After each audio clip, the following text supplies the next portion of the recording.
Hey there, Drew here. Welcome to the great state of Maine. If you've heard the issue or this news story, I assume it's getting out quite far and wide, is that we've had the situation of a mass shooter in Lewiston. So, I've dug up some info, and there's things about this whole thing that, very questionable.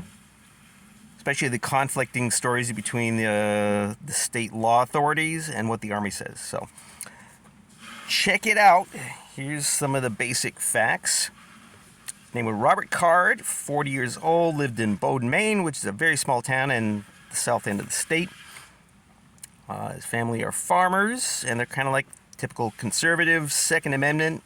They raise cattle. So, the basics about him: he went to the University of Maine Engineering Technical School, 2001 and 2004. Didn't graduate. Joined the Army Reserves in 2002, which is, of course, right after 9/11. Now, like I said, the Maine state law authorities said he was a trained firearms instructor, but the Army had to correct them.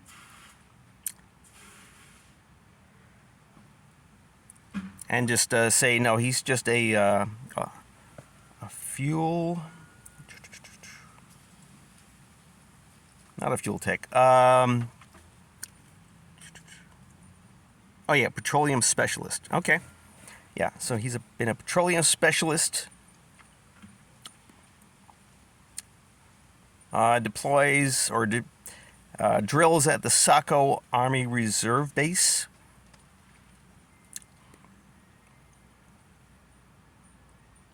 Now, it's difficult to find out because he had a Facebook page, but that was taken down, obviously, right?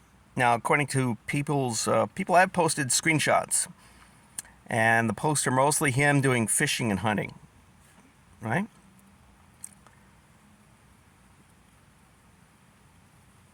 Okay, so according to the Army, he had no combat deployments.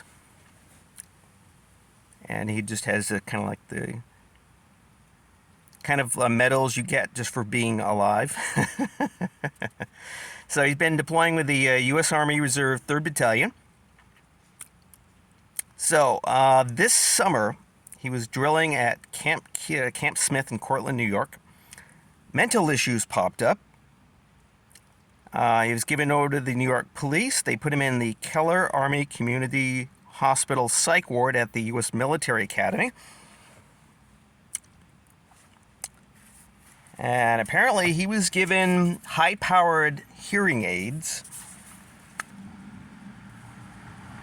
Yeah, fitted with high-power hearing aids. Began hearing voices saying horrible things about him, which made him feel crap.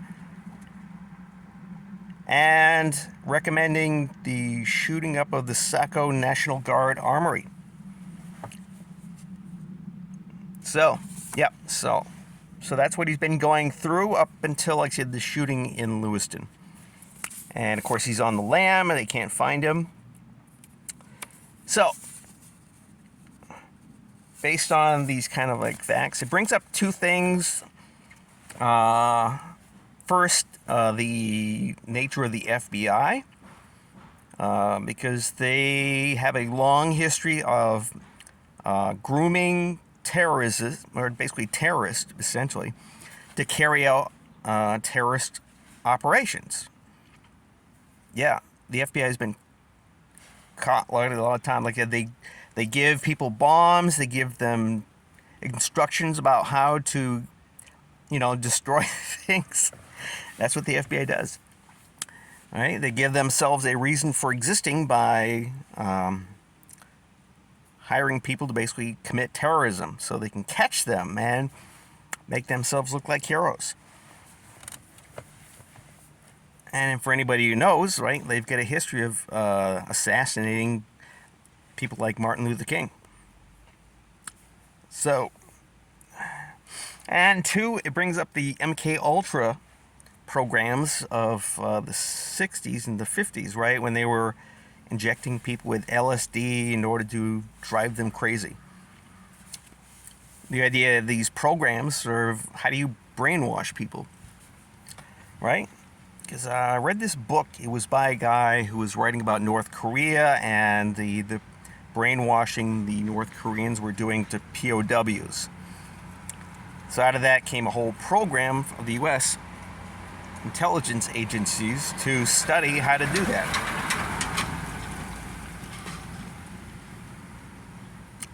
And I don't know if you've seen the movie Manchurian Candidate. It's all about this. It's all about somebody who's brainwashed to be a killer, right? He's given a word or a signal, and he just becomes a zombie killer.